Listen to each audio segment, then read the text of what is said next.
Hey there, it's Rob, the Ignorant Entrepreneur, and here's how much money you would have lost if you bought a Bored Ape Yacht Club NFT a month ago. And not just that, but NFTs as a whole are not doing too well right now, and that's partly because the current iterations of NFTs are not designed for mainstream consumption. Now, overall, I really like the NFT concept, but I gotta keep it real. When the crypto market was generally sluggish over the first quarter, some investors turned to non-fungible tokens or NFTs, which outperformed most other digital assets at the time and kind of served as a safe haven. But as we can see at this time, it's looking kind of funny in the light. Prices of major NFT collections have crashed, with popular ones losing over 50% in the past month. There's a broad sell-off with risks associated to the heated inflation and signs of a softening economy and the Federal Reserve's tightening of its monetary policy.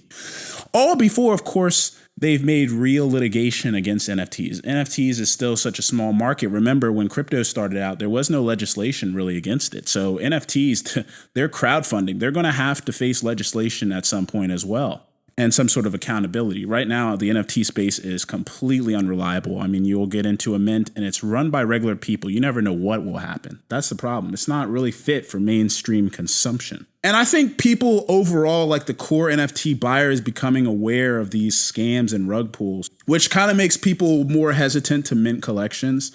And even still, the value is supposed to be in the community. Well, people are just in it for the mints. They're not really caring about the community. I don't think it's going to last 5-10 years in a lot of these cases. As a matter of fact, I'm in a community right now, and I don't care what's going on in the community. I want them to mint, and they are smart because they're not minting because they see the landscape. But there are a lot of people like me that get whitelists from random raffles, and they're just waiting for the flip opportunity immediately after they mint.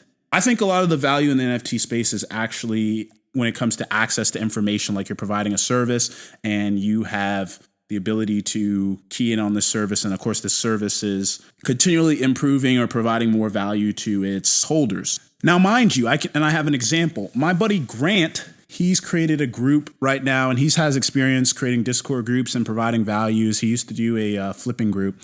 He's actually has an NFT group where he does these raffles because he's built a Twitter following off of saying, hey, retweet, like my post, and follow me, and you'll get a chance to enter in this raffle. So, of course, these NFT creators have reached out to him. And, of course, on his Discord group, you'll have a better opportunity of winning because there'll be 500 people as opposed to the thousands on Twitter, and you never really know what's real on Twitter. So you could win a whitelist. And that's like the Champs Pass that he got me familiar with, where they do the same thing. But for Champs Pass, you have to have their NFT to be able to have access to those raffles. You get it? So it's providing value for the raffles to get NFTs that don't necessarily have value or won't have value. So we look at Bored Ape Yacht Club as one of the most popular NFT collections, and we saw its floor price, or the lowest price among its items, plunge to 88 ETH just this past Friday, or about 153,000, from 138 ETH on April 27th, or over 390,000 based on Ether's price at that time. And so we look at just this past month alone in May, it's gone down more than 60%, or 237,000. Now, you could look at this slump as, like I said, we have inflation, we have potential fears of inflation, and because Ethereum's down 38% this month. But typically, when we looked at the correlation between the price of Ethereum and NFTs did pretty well. So this kind of does set in that they don't have an inverse relationship all the time. There are other factors at play.